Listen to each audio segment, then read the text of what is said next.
त्यांचा 10-12 कोटीचा निधी आणि अजून कोणाचा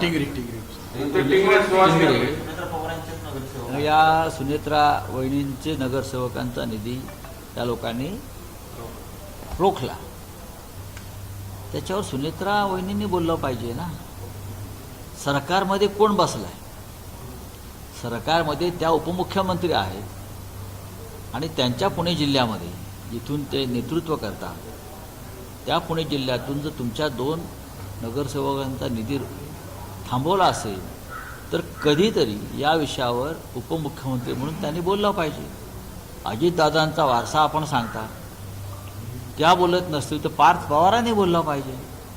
आपण राज्यसभेचे खासदार आहात आपल्या पक्षाचे, आपण नेते आहात तरुणांचे आपल्या पक्षातल्या। तुम्ही किती काळ भारतीय जनता पक्षाच्या पालख्या वाहत राहणार आहात? दादा स्वतः भारतीय जनता पक्षाला सोडण्याच्या तयारीमध्ये मानसिकतेमध्ये असताना दुर्दैवाने त्यांचा अपघात झाला। चला, थँक्यू। बोललं पाहिजे ते का बोलत नाही? त्यांचा काही दबाव वाटतोय की नक्कीच काँग्रेसने आरोप केलाय मग तो खरं म्हणायचं? नाही, बघा दबाव प्रत्येकावर आहे, शिवसेना आणि काँग्रेस पक्ष सोडून। सुप्रियाताई पवार सुद्धा एकला चलो रे त्यांची लढाई चालू आहे आमच्याबरोबर, पण आता ते दबावाखाली आहेत कोण? सुप्रियाताई नाही, मला वाटत नाही सुप्रियाताई पवार कोणत्या दबावाखाली आहे।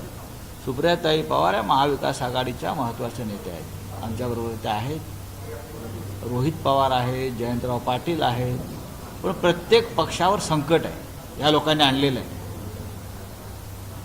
आणि हा अल्प पवार फॅमिली सांगतो मोदींना काय भेटेल?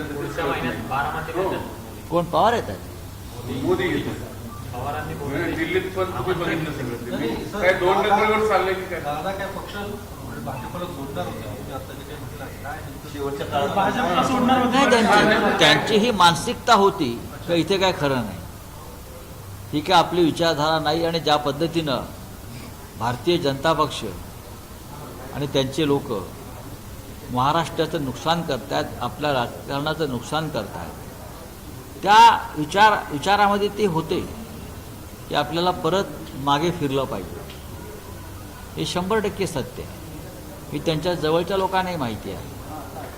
दादा हा स्वाभिमानी माणूस होता, तुमच्या माहितीसाठी सांगतो। नाईलाज म्हणून त्यांना जावं लागलं। ज्या पद्धतीचे दबाव BJPकडून निर्माण केले जातात नेत्यांवर, त्या एका नाईलाजापोटी दादा गेले। नाहीतर दादांनी शरद पवार साहेबांशी कधीच अशा प्रकारचा विश्वासघात केला नसता, हे माझं मत आहे। साहेब, गोगावलेंची पालकमंत्रीपदी वर्णी लागल्यानंतर त्यांनी वक्तव्य केले की आई वडिलांनी जन्म दिला म्हणून मी पालकमंत्री झालो आणि बाळासाहेबांनी उमेदवारी दिली म्हणून मी आज पालकमंत्री झालो।